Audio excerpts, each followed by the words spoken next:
एक बार की बात है, एक गांव में एक बौद्ध भिक्षु पधारे। उनके पास बहुत से दुखी लोग आशीर्वाद लेने के लिए पहुंचे। उन्हीं में से एक था श्याम। उसने बौद्ध भिक्षु से कहा कि मैं बहुत ही गरीब हूं, मेरे सिर पर बहुत कर्ज है और बस यह समझो कि जीवन अब डूबने ही वाला है। मैं चाहता हूं कि आपकी कुछ कृपा हो जाए।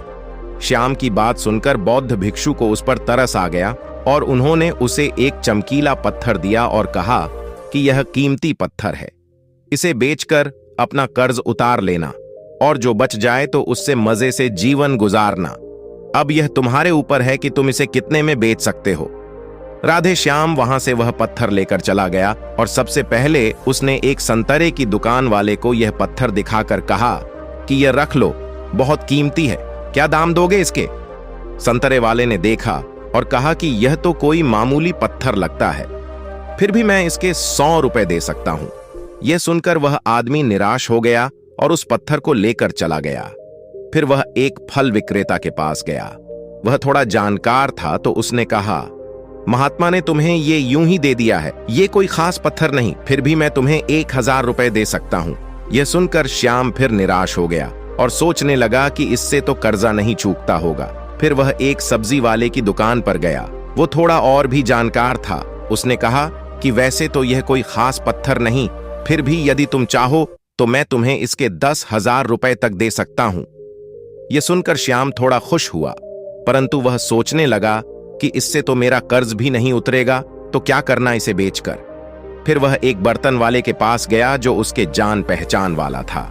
बर्तन के व्यापारी ने उसे चमकीले पत्थर को देखकर कहा कि लगता तो यह कीमती है, यह कोई विशेष रत्न हो सकता है, मैं तुम्हें इसके 1,00,000 रुपए तक दे सकता हूं।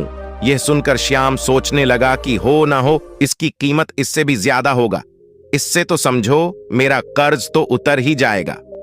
वह उस पत्थर को लेकर वहां से चला गया। फिर श्याम एक सुनार के पास गया। सुनार ने उस पत्थर को ध्यान से देखा और बोला कि काफी कीमती लगता है।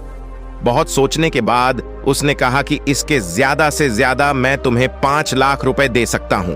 यह कीमत सुनकर तो श्याम उछल गया और सोचने लगा कि यह कीमत तो शानदार है, परंतु वह मन ही मन सोचने लगा कि हो ना हो इसकी कीमत इससे भी ज्यादा हो सकती है।